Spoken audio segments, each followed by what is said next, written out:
Et toujours dans cette perspective de la prière, nous avons déjà beaucoup parlé de la prière, c'est moi. Je pense qu'il y a encore quelques points à toucher. Je vais suivre dans l'ordre du livre. Donc je prends le premier sujet, la raison d'être de la prière. Et voilà, nous avons, j'ai combien de temps? 45 minutes à peu près. C'est ça? Ouais. Ok, ça marche. Super. Bon, avant de commencer, j'aimerais bien prier. Saint-Esprit, merci encore. Merci pour ta présence ici. Merci pour la gloire de ton Église, Seigneur. Nous croyons dans la réalité de ces moments, nous croyons dans la signification de ces moments pour notre vie éternelle. Nous te demandons, Seigneur, que tu puisses utiliser ce qui sera dit ici, aujourd'hui, comme matière première pour faire ton travail, pour travailler notre salut. Qu'on puisse grandir, Seigneur, qu'on puisse grandir dans notre connaissance de toi, qu'on puisse grandir, Seigneur, dans notre relation avec toi, qu'on ne puisse pas sortir d'ici de la même manière que nous sommes rentrés. Saint-Esprit, je te demande que tu puisses nous donner à chacun quelque chose de particulier. Ne permets pas qu'on parte ce soir de la même façon que nous sommes arrivés. Au nom de Jésus, je le déclare. Amen. Amen. Amen. Donc, je reprends l'introduction. Donc, l'auteur, je suis dans le chapitre 5, c'est ça, chapitre 5, non? La prière. Je suis dans le chapitre 5. L'introduction, l'auteur dit comme ça: l'une des façons dont Dieu autorise à sa création de rester en contact avec lui est la prière. La prière est une communication personnelle de nous envers Dieu. Elle nous aide en même temps à connaître Dieu et à les connaître vraiment. Par la prière, nous pouvons communiquer nos demandes à Dieu, lui confesser nos péchés et lui rendre l'adoration, la louange et des actions de grâce. J'aime bien ce qu'il dit, c'est une des manières de rester en contact avec Dieu. En fait, pourquoi nous avons besoin de prier et pourquoi nous devons faire un effort? Au début, ce n'était pas comme ça. Au début, en Genèse, on regardait Dieu face à face. Adam et Ève regardaient Dieu face à face, c'était naturel. On parlait face à face, même Moïse il a vécu ça aussi. Dieu a dit: Moïse, mon ami, je lui parle face à face. Mais pour nous, quand on prie, on communique avec quelqu'un qui est invisible. On a parlé de cet attribut de Dieu avant. Dieu est invisible. Donc ce n'est pas naturel pour nous. C'est naturel pour nous de prendre notre téléphone, appeler ma mère au Brésil, par exemple, ma belle-mère en Italie. Bon, pas en Italie. Mais ce n'est pas naturel de nous communiquer avec quelqu'un visible. Mais pourtant beaucoup plus réel que la réalité visible. Tout ce qui est visible trouve son origine dans l'invisible. Donc on arrive à parler car nous avons la foi. Pour quelqu'un qui n'a pas expérimenté le salut, ça peut sembler de la folie. Quand on dit qu'on parle à quelqu'un qui est invisible. En réalité invisible. Mais pas pour nous. Car c'est par la même foi qui nous a sauvés. C'est par la même foi qu'on a cru que Jésus a payé pour nos péchés, a pris notre place à la croix, que nous parlons, que nous communiquons avec Dieu. Et si on croit qu'il est invisible, pourtant réel, et on lui parle, on sait aussi qu'il répond. C'est pourquoi la prière, même si on parle à quelqu'un qui est invisible, on sait qu'on parle à quelqu'un qui est très, très réel. Amen. Il nous répond. Amen. Et ce ne sera pas toujours comme ça. Un jour, on regardera encore face à face, comme on était au début. Jésus, il a ses chemins de retour vers les jardins. Il a ouvert une voie et nous sommes en train de la traverser. Merci beaucoup. Nous sommes en train de la traverser pour revenir au jardin, pour récupérer ce qui a été perdu au début. La Bible dit, l'apôtre Paul a dit: un jour, on regardera face à face, on connaîtra comme nous sommes connus. Voilà, ce jour va arriver. En attendant, on prie. C'est le moyen de rester en contact avec lui. Prenez avec moi Matthieu 6. Je pense que c'est la 10e fois qu'on prend ce texte, c'est moi. Matthieu 6, verset 5. Cet épisode-là, on trouve dans 3 des évangiles, et avec des petits détails différents entre eux. Mais je vous donne le contexte. Les disciples viennent vers Jésus, ils posent la question, enseigne-nous à prier, comme Jean-Baptiste a enseigné ses disciples. Moi, personnellement, je pense qu'ils ont posé cette question car ils voyaient la vie de Jésus. Eux-mêmes, ils avaient expérimenté ce qui veut dire être utilisé par le Saint-Esprit pour toucher quelqu'un. Ils avaient aussi chassé des démons. Jésus leur avait donné l'autorité. Ils ont aussi expérimenté ça. Ils savaient que ce que Jésus vivait était lié à sa vie de prière. Les moments qu'il disparaissait pendant plus d'un jour, une soirée, il était ailleurs. Et les disciples voient les résultats après. Je pense qu'ils posent la question car ils veulent savoir qu'est-ce que tu fais pour nous, pour qu'on puisse vivre ça. Qu'est-ce que tu fais? Et voilà la réponse de Jésus. Matthieu 6, verset 5. Lorsque vous priez, ne soyez pas comme les hypocrites qui aiment à prier debout dans les synagogues et au coin des rues pour se montrer aux hommes. En vérité, je vous l'ai dit, ils ont reçu leur récompense. Mais toi, quand tu pries, entre dans ta chambre, ferme ta porte et prie à ton Père qui est dans le lieu secret, et ton Père qui voit dans les secrets te les rendra. En priant, ne multipliez pas de vaines paroles comme les païens, chaque fois, qui s'imaginent qu'à force de paroles, ils seront exaucés. Ne leur ressemblez pas, car votre Père sait que vous avez besoin avant que vous lui demandiez. Voici donc comment vous devez prier. Notre Père, qui est aux cieux. Regardez que dans ce texte, Jésus fait la distinction entre trois types de personnes. On va dire trois types de prières. Les hypocrites, les païens et les fils. Les païens, on connaissait déjà à l'époque, ils étaient sous la domination de l'Empire romain, donc ils voyaient ça, ils voyaient des sacrifices partout. C'était comment? Ils voyaient ça tous les jours, en fait. C'est cette mentalité de mérite. Je dois payer les prix. Je dois mériter. Et même si c'était une mentalité des païens, je suis sûr qu'on voyait ça en Israël aussi. Des gens qui priaient pour essayer de mériter quelque chose de la part de Dieu.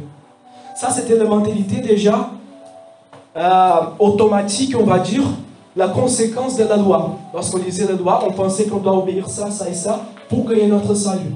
Alors même la prière entrait dans ça. On prie car c'est une obligation. Et Jésus dit, faites pas ça. Faites pas ça. Ne priez pas non plus comme des hypocrites. Un hypocrite, c'est quelqu'un qui prie pour être vu. Et ça, on peut voir, en Israël, je suis sûr on voyait ça un peu partout, car Jésus, après, dans une parabole, il donne un exemple d'un pharisien qui faisait ça. Donc, c'était un peu la mentalité, les modes que les pharisiens priaient. Et si Jésus dit, fais pas ça non plus. Ne priez pas pour être vu. Et d'ailleurs, je l'applique dans la vie aujourd'hui de l'Église. Ne priez pas pour être vu par votre pasteur, comme quelqu'un descend. Ne priez pas pour être vu par vos frères et sœurs, comme quelqu'un descend. Jésus, après, il dit, priez comme ça, notre Père. Je pense qu'on ne réalise pas que nous avons ces paroles dans un livre, mais Jésus était le premier homme dans l'histoire de l'humanité à appeler Dieu des pères. Il ne dit pas mon Père, il dit notre Père. C'est comme s'il était en train d'inaugurer quelque chose qu'on n'avait jamais vu dans l'histoire de l'humanité. Il était en train de mettre à disposition pour les disciples, pour nous, aujourd'hui. Il disait, ne priez pas comme des hypocrites, ne priez pas comme des païens, priez comme des fils. Vous aviez un Père. C'est comme si les disciples posaient la question, quel est ton secret? Qu'est-ce que tu fais? Et lui, il dit, moi, j'ai pris comme mon fils. J'ai pris comme mon fils. Je passe mon temps avec Dieu comme mon fils. C'est pour ça que ce n'est pas difficile pour moi de passer une soirée. Je suis avec mon Père. Moi, j'aime bien faire de la pêche. Je suis brésilien, donc c'est un peu la culture de ma région. Quand j'étais petit, j'ai passé vraiment 2, même 3 nuits comme ça, réveillé avec mon Père en train de faire de la pêche. C'est une passion que nous avons en commun. Voilà, j'étais en train juste de passer du temps avec mon Père. C'est une relation. C'est ça que Jésus donne la clé aux disciples. La clé, c'est ça. Priez comme mon fils. Ça va tout changer. regardez dans la suite du texte, regardez le contenu de la prière.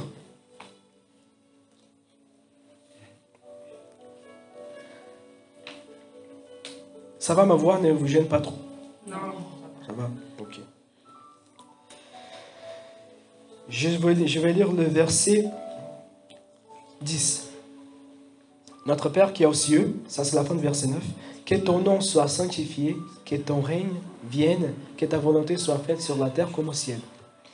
Jésus n'a pas seulement donné la clé, moi j'ai pris comme mon fils, comme il a donné aussi, qu'est-ce qu'on doit prier pour?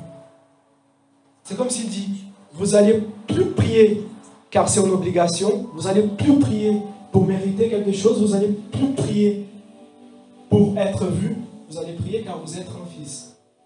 Mais ça, c'est du jamais vu dans l'histoire de l'humanité. Donc Jésus enseigne aussi quoi prier. La prière qu'il donne ici, ce n'est pas juste des mots qu'on doit répéter. Ça serait en contradiction avec ce qu'il vient de dire. De prier comme un fils. Il nous donne des concepts. Regardez les contenus de ces versets. Que ton nom soit sanctifié, que ton règne vienne. Que ton règne vienne. En tant que fils, nous sommes les héritiers de ces règnes. Dieu nous donne, Jésus est en train de nous donner pas seulement les privilèges, mais aussi la responsabilité de participer à l'établissement de son royaume. Ça, c'est énorme. Ça, c'est énorme. Et c'est un privilège. J'aimerais dire ceci. L'évangile n'est pas seulement un message à être prêché, mais c'est aussi une invitation à être répandue.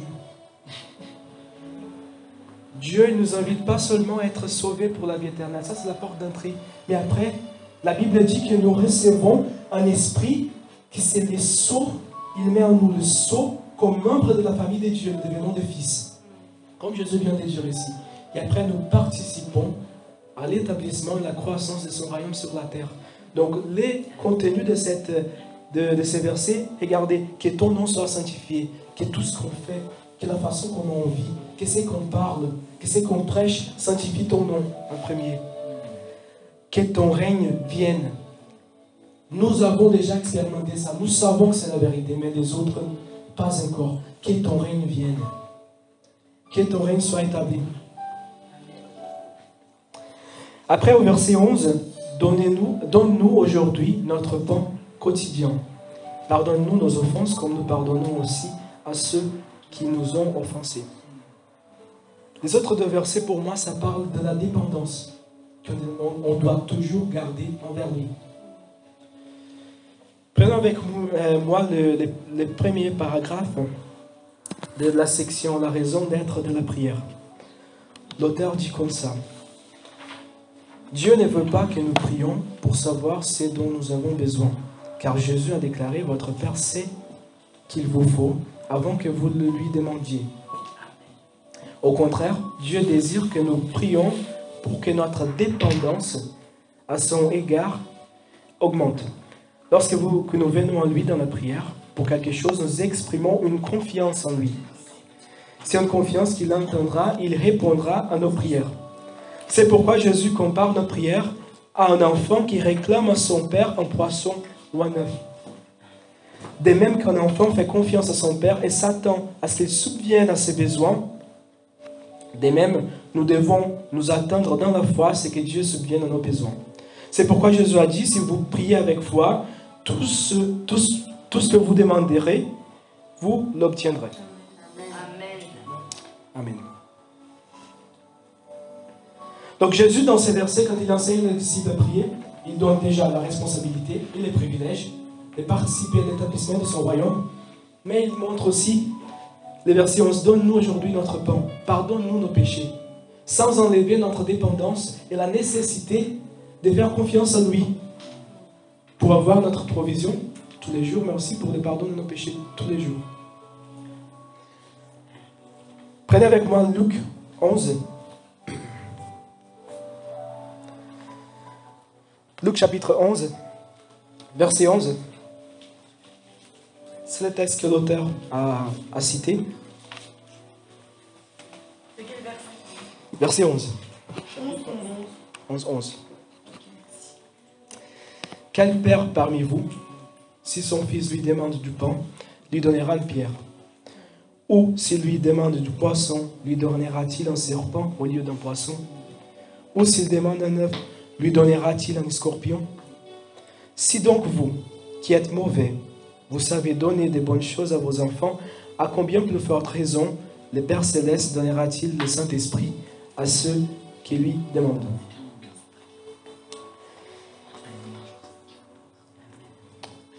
Regardez que, disons par exemple que je décide de faire une prière pour avoir de la patience. Comment pensez-vous que Dieu va répondre à cette prière? Il va nous mettre dans une épreuve. Moi, j'ai vécu ça en à la caisse d'un magasin. D'accord. Alors, je vous pose la question. Pierre ou pain? De quoi? L'approbation. Pierre ou pain?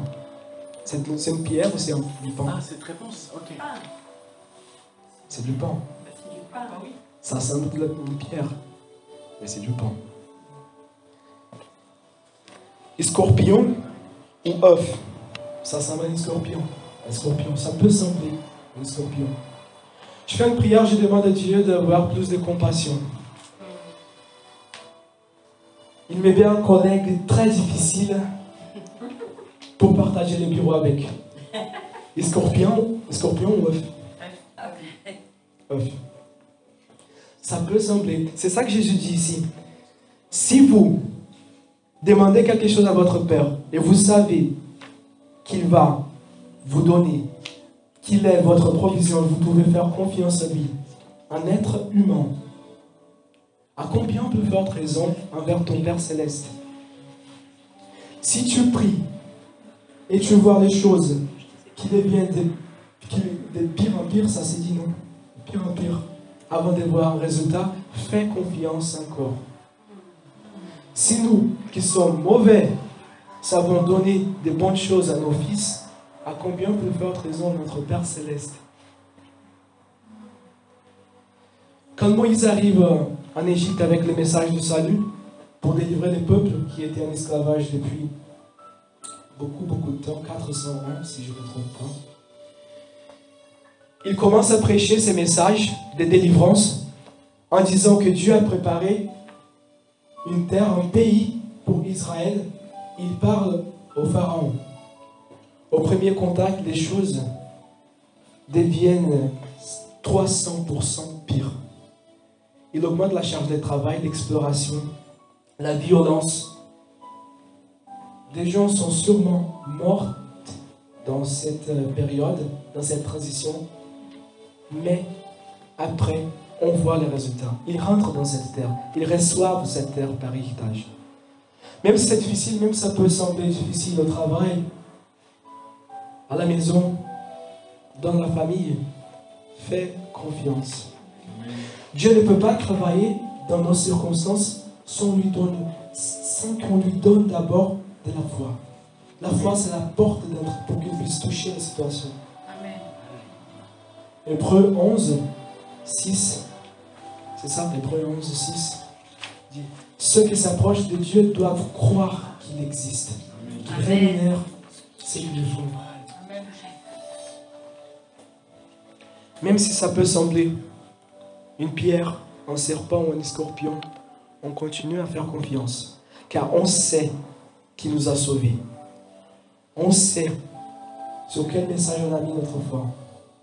C'est ça, c'est dit. Je pense que c'est pas trop de français, mais bon, vous avez compris. Je vous donne un exemple. Romains, chapitre 4, verset 18.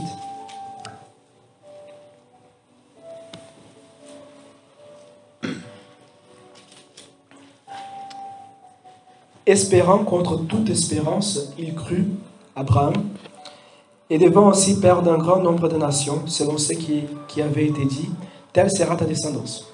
Et sans faiblir dans la foi, il considéra son corps presque mourant, puisqu'il avait près de 100 ans, et le sein maternel de Sarah déjà atteint par la mort. Mais face à la promesse de Dieu, il ne douta point, par incrédulité, mais fortifié par la foi, il donna gloire à Dieu, pleinement convaincu de ceci. Ce que Dieu a promis, il a aussi la puissance de l'accomplir. La Bible dit que lorsqu'Abraham a reçu la promesse, il a considéré la condition de son corps. C'est pas qu'il a nié la réalité visible. Il a regardé son corps, il a dit oui, c'est très mauvais. Mais je connais le caractère de celui qui a promis. S'il a dit ça, il va l'accomplir. Amen. Je connais son caractère. C'est la même raison pour laquelle un enfant fait confiance à son père. Il connaît le caractère de son père. Enlève le caractère de son père, il n'y aura plus de confiance. Et malheureusement, ça c'est la réalité de beaucoup d'enfants aujourd'hui. On enlève le caractère de la personne, il n'y a plus de confiance. De la même façon, celui qui a un caractère parfait, il est digne de confiance. Jésus nous demande une confiance d'un enfant, car c'est possible d'avoir une confiance d'un enfant. Car la confiance se base sur le caractère de celui qui a promis. Par exemple, Barbara, quand tu appelles Jean-Marc, tu lui demandes de ramener une baguette pour le dîner. Tu lui fais confiance? Ah ouais. Mauvais exemple. D'accord. Bon, disons oui. Disons oui. Voilà. Mais en fait, le problème, c'est que on peut faillir, Jean-Marc. Moi aussi, j'oublie. Tout le temps. Tout le temps. Et quand même, Alessandra essaie encore. Elle m'appelle encore. Elle m'appelle encore, elle me demande. Même si j'ai failli 90% de fois, elle essaie encore. Avec Dieu, il n'y a pas la possibilité des risques de faillir. Il n'y a pas de possibilité. C'est pourquoi il est digne de confiance. Hébreux 11, chapitre 11, verset 11, je lis rapidement. Là, on vient de lire la version, le texte qu'on vient de lire parle plutôt d'Abraham. Regardez, à propos de sa femme. C'est par la foi aussi que Sarah elle-même, malgré son âge avancé, fut rendue capable de donner les jours à une descendance, parce qu'elle tint pour fidèle celui qui a fait la promesse. La même chose. C'est le même texte. La confiance, la foi, c'est basé sur le caractère de celui qui a promis. S'il est digne de confiance, alors on fait confiance. Amen. Mais, en même temps, on vit dans une réalité plutôt visible. Encore, ça va changer. Mais on vit dans une réalité plutôt visible. Et c'est tellement différent de voir ce qu'on lit sur la parole, ce qu'on apprend de la part de Dieu, et ce qu'on voit tous les jours. Les réalités invisibles et visibles ne sont pas toujours d'accord l'une avec l'autre. À ces propos, regardez ce que Jésus a dit. Matthieu 18, verset 3.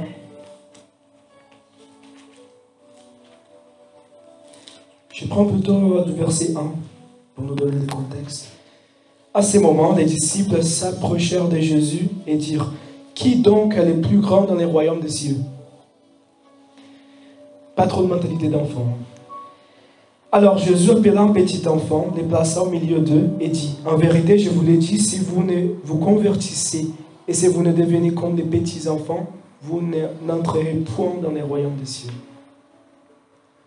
Comme pour répondre, Jésus ne perd pas du temps de répondre à la question des disciples. Dans les royaumes de Dieu, il n'y a pas l'espace ni le temps pour répondre à ce type de questions. Il a dit: alors, vous allez vivre quelque chose déjà, la conversion. Il dit: d'abord, vous allez vous convertir et après devenir comme des petits enfants. Par l'expérience de la conversion, nous acceptons une nouvelle réalité, un nouveau royaume, des nouveaux principes. Et là, nous sommes prêts pour après apprendre à devenir comme des enfants, à faire confiance à ce Dieu qui est digne 100%, 1000% de notre confiance. Amen. Amen. Amen. Mais regardez que Jésus, il dit: confiance d'un enfant et non pas le comportement d'un enfant. Il veut qu'on garde la confiance qu'un enfant a envers son père, tout en grandissant, tout en apprenant, évoluant, ça se dit, avec lui, dans son royaume. Regardez avec moi, prenez avec moi Hébreux, chapitre 5, verset 11.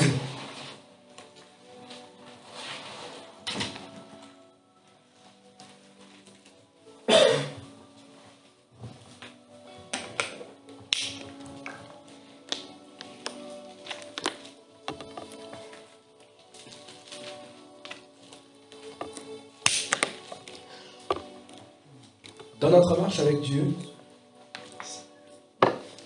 c'est normal, ça fait partie, ces concepts de grandir vers une maturité spirituelle. Selon vous, je veux vraiment vous entendre. Qu'est-ce qu'on doit faire pour grandir vers une maturité spirituelle? Quelles sont les activités typiques d'un chrétien pour grandir, pour atteindre la maturité spirituelle? Intimité avec Dieu. Intimité avec Dieu, très bien. Lire la parole. Lire la parole. Servir Dieu et les autres. Servir Dieu et les autres, très bien. Et aussi la prière. Vu que c'est le thème du mois. Alors, je vous pose la question, pourquoi? Vous m'avez donné le comment, ce qu'on doit faire, mais pourquoi? Pourquoi on doit faire ça? C'est quoi les résultats? Le changement de notre mentalité. Le changement de notre mentalité. Très bien. Très bien.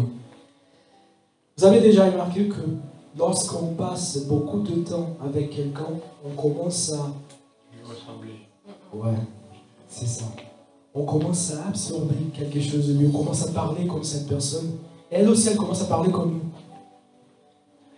En fait, oui. Vu que Dieu ne change pas, c'est nous qui changeons. Ouais, exactement. Vu que Dieu est déjà rempli, c'est lui qui le verse sur nous. De son propre cœur, de sa propre volonté. La vérité, c'est que nous sommes façonnés à l'image de ce qu'on contemple.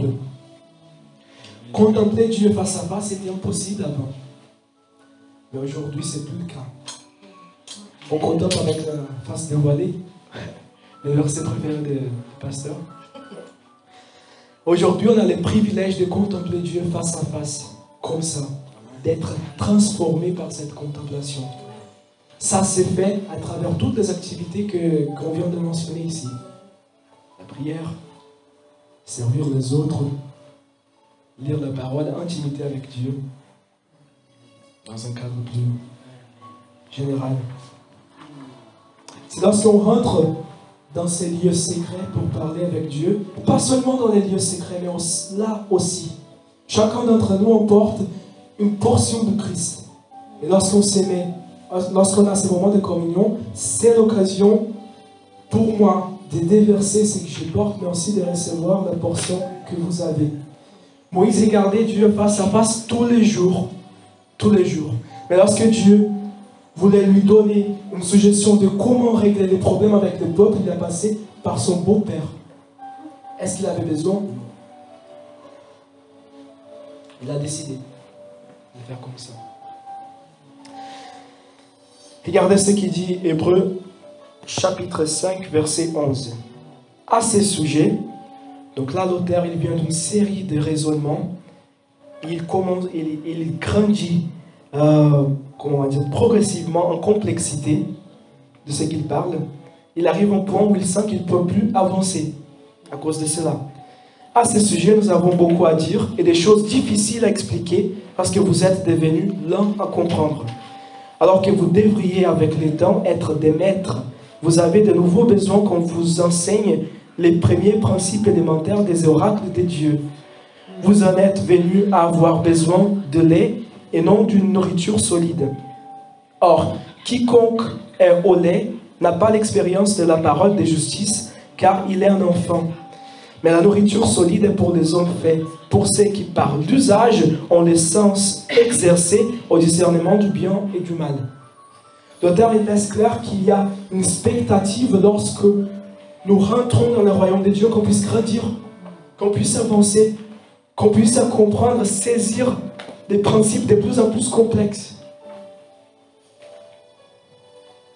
Il compare ça de la nourriture, il dit, vous êtes toujours au lait. Vous avez besoin de lait encore.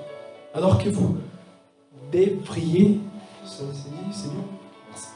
Alors que vous devriez être dans la nourriture solide, déjà. Même si le lait est spirituel, même si le lait, on va dire comme ça, la nourriture spirituelle des débutants, on va dire comme ça, elle trouve son importance. L'apôtre Pierre dit dans sa première lettre, désirez comme des enfants nouveau-nés, le lait non frélaté de la parole, afin que par lui vous croissiez pour le salut. Même lorsque Pierre dit, désirez ça avec tout votre cœur, il dit, afin que vous puissiez grandir. Encore, il complémente dans sa deuxième lettre, 2 Pierre chapitre 1, verset 5, il dit, à cause de cela même, faites tous vos efforts pour joindre à votre foi la vertu, à la vertu la connaissance, et après on a une liste, maîtrise de soi, persévérance, piété, fraternité et amour. Regardez, je reprends au début du verset 5, à cause de cela même, faites tous vos efforts. Ce verset nous laisse clair que la grâce que Dieu met à notre disposition, c'est le travail du Saint-Esprit qui fait en notre cœur, dans nos cœurs, ce qu'on n'arrive pas à faire par nous-mêmes, c'est de la grâce. Mais ce verset-là dit aussi que ce que Dieu cherche de notre part, c'est un partenariat, une collaboration. La grâce que Dieu met à notre disposition pour le chemin de la sanctification, on connaît tous ces concepts, n'efface pas la nécessité de nos efforts. N'efface pas nos efforts. Dieu, il nous fait une invitation. À chaque fois, la grâce nous fait une invitation. Et à cette invitation, on peut dire oui ou non. Mais à chaque fois, c'est une invitation. La grâce de Dieu, elle ne nous traîne pas. Elle ne nous force pas. Elle ne nous oblige pas. C'est par les mêmes principes que nous avons rentré dans le royaume de Dieu en disant oui ou non au sacrifice de la croix, que nous disons aussi oui ou non à la grâce de Dieu. Et ici dans ce texte, regardez encore ce que Pierre dit. Faites tous vos efforts pour joindre, pour ajouter à la foi. La foi qui vous a sauvé, la foi c'est aussi le principe par lequel nous accédons à la grâce que Dieu met à notre disposition à travers son Saint-Esprit. Faites tous vos efforts pour joindre à cette foi-là toute cette qualité, vertu, connaissance, maîtrise de soi, persévérance, piété, fraternité et amour. Il y a un effort de notre part qui doit prendre place pour qu'on puisse grandir dans ces qualités. C'est trop, c'est trop. Pour qu'on puisse grandir dans ces qualités. On parle de maturité. Nous arrivons tous dans le royaume de Dieu tel qu'on est. Tel qu'on est. Et après, il y a un schéma proposé devant nous. Et Dieu s'attend à ce qu'on puisse garder cette confiance d'un enfant, mais non pas les comportements d'un enfant. Amen.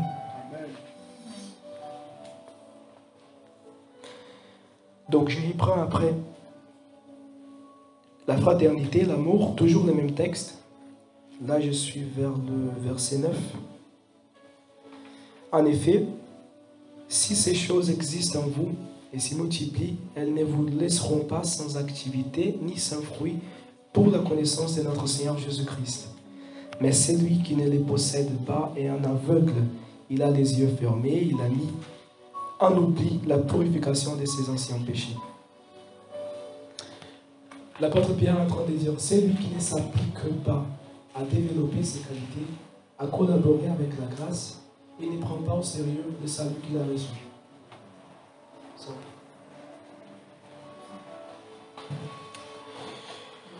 Nos efforts ne sont pas pour remplacer la grâce de Dieu. juste le Saint-Esprit peut faire ça, peut travailler dans notre cœur, ce qui ne va pas. Ça, c'est l'histoire de l'Ancien Testament. Une nation qui a essayé, qui a failli en continu, jusqu'à ce que Jésus vienne et change les cadres. C'est le Saint-Esprit qui va faire ça chez nous, car on n'arrive pas à faire par nos propres efforts. Mais nos efforts viennent collaborer, viennent former un partenariat avec Dieu dans ce travail. Amen. Amen. Je reprends encore les prochains paragraphes du livre. Dieu ne désire pas seulement que vous demanderez. Dieu ne désire pas seulement que notre confiance en lui grandisse par la prière. Il désire aussi que notre amour pour lui, ainsi que notre relation avec lui, s'approfondisse et grandisse. Lorsque nous prions vraiment, nous prions avec la plénitude de notre caractère, en relation avec la plénitude de son caractère. Regardez qui dit, lorsque nous prions vraiment. Quand j'ai lu cette phrase, ça m'a sauté les vers qu'on vient de parler, prier comme mon fils. C'était ça la question des disciples. Qu'est-ce qu'on doit faire pour prier vraiment? On pourrait paraphraser. Qu'est-ce qu'on peut faire pour prier vraiment? Car toi, tu es en train d'expérimenter quelque chose qu'on n'expérimente pas. Et Jésus répond, priez comme mon fils. Priez comme tes fils. Ça, ce n'était pas possible avant, mais moi, je suis en train d'inaugurer ça. Il n'y avait pas les bénéfices non plus de contempler Dieu face à face comme ça. Il n'y avait pas de relation avec Dieu possible dans l'Ancien Testament, avant Jésus. C'est lui qui a inauguré ça aussi. Il désire aussi que notre amour pour lui, ainsi que notre relation avec lui s'approfondisse et grandisse. Lorsque nous prions vraiment, nous prions avec la plénitude de notre caractère de fils. En relation avec la plénitude de son caractère en Père. Par conséquent, ce que nous pensons et ressentons à propos de Dieu transparaîtra dans nos prières. Cela aura pour effet d'approfondir notre amour et notre compréhension de Dieu. Ce qu'on vient de discuter sur la contemplation. Nous devenons, nous sommes façonnés à l'image de celui qu'on contemple. Si on passe du temps avec Dieu, on commence à ressembler à Dieu. Nos prières seront alignées avec les désirs de son cœur. Et alors les versets, quand Jésus a dit, si vous priez selon ma volonté, vos prières seront répondues. À ces moments-là, ça nous semble plus étrange ces versets. Ah d'accord, donc il faut juste prier ce que Dieu veut, pas ce que moi je veux. Mais dans cette histoire, on oublie qu'on a été créé pour être des images de Dieu.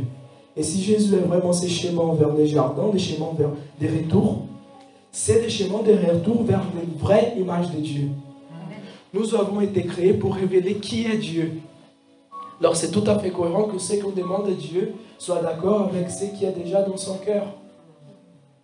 Ça a été brisé au début avec le péché original, mais nous sommes en train de vivre ces rétablissements, ces chemins vers les retours. Et lorsqu'on passe du temps avec Dieu, nous sommes en train d'être renouvelés dans notre intelligence, dans notre connaissance, dans notre compréhension de ce qu'il faut et ce qu'il ne faut pas, de ce qui est important et ce qui n'est pas important. Sur quoi on doit passer du temps, prier pour du succès, pour avoir un bon emploi, ou prier comme un héritier qui veut travailler dans l'établissement et la croissance d'un royaume. Amen. Amen. Je vais m'arrêter là. J'aimerais qu'on prenne quelques minutes pour digérer ce qu'on vient d'écouter. On va prier ensemble.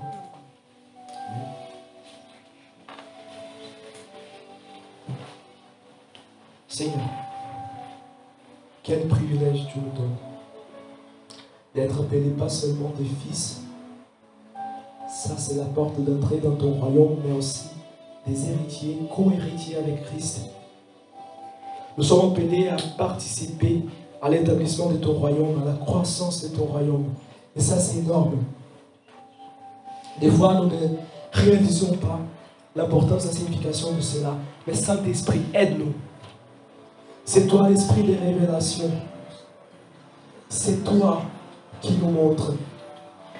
Jésus même a dit qu'il allait envoyer celui qui allait nous montrer, qui allait nous expliquer. Nous sommes là, Saint-Esprit. Révèle-nous, aide-nous à grandir dans cette compréhension, dans cette révélation de notre identité des fils. Nous ne voulons plus vivre nos vies de prière de la même manière. Nous voulons absorber, nous voulons saisir ce que tu as pour nous ce soir. Nous voulons expérimenter dès aujourd'hui quelque chose de différent dans nos vies de prière. Que la mentalité des mérites soit chassée au nom de Jésus. Que la mentalité de l'hypocrisie soit chassée au nom de Jésus. Nous sommes des fils. Nous sommes des fils et nous prions comme des fils.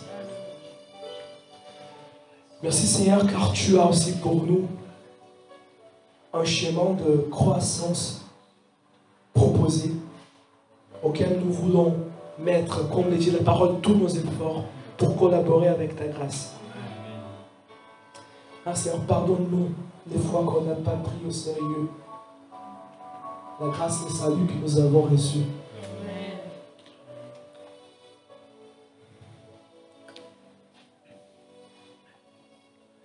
Nous avons besoin de ton aide, Saint-Esprit, tous les jours. Tous les jours.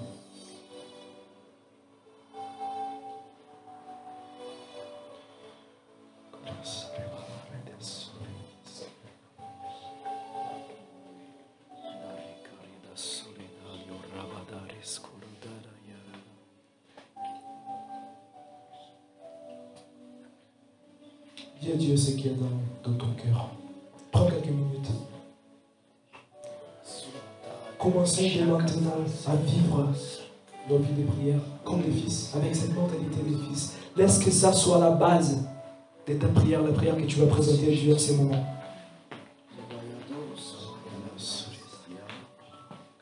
Merci Papa. Merci Papa pour tout.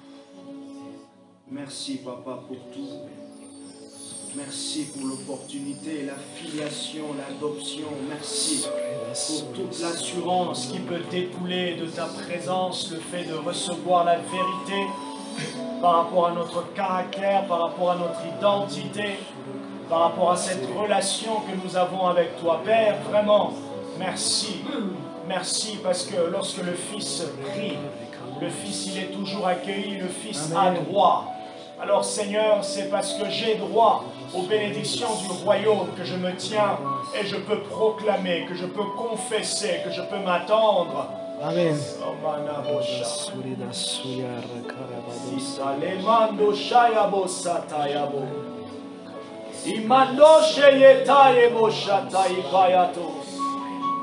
Seigneur, merci. Oh, c'est comme une église héritière que nous prions, Seigneur, pour la ville de Poitiers. Parce que tu nous invites, oh Dieu, à participer avec toi pour le mouvement de réveil. Amen. Pour ton œuvre, pour ce que tu veux toucher, ceux dont tu veux toucher, ceux dont tu es en train d'appeler à toi, attirer à toi de différentes manières. Seigneur, nous venons, oh Dieu, comme des fils participants, des ouvriers de la moisson. Et nous disons, Père, envoie, Seigneur, des ouvriers, touche les cœurs. Envoie-nous aussi, nous sommes disponibles. Renouvelle, oh Dieu, notre soif, notre consécration, mais aussi notre compassion pour tous ceux qui nous entourent, qui ne te connaissent pas encore. Oh, Shakata Zobaï. Prions aussi pour nos familles, Seigneur. Prions aussi pour nos familles. Nous prions pour nos collègues. Nous prions, oh Dieu, pour nos quartiers. Oh, Moutaya Dadado. Adonai Jireh, Adonai Dieu merveilleux, Adonai Dieu puissant.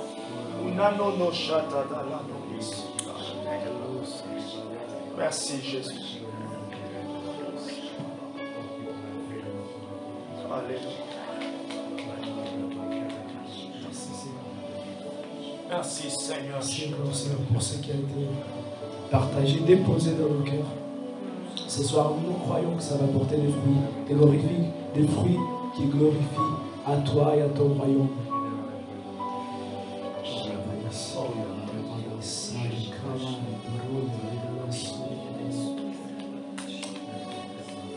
Au nom de Jésus. Au nom de Jésus. Amen.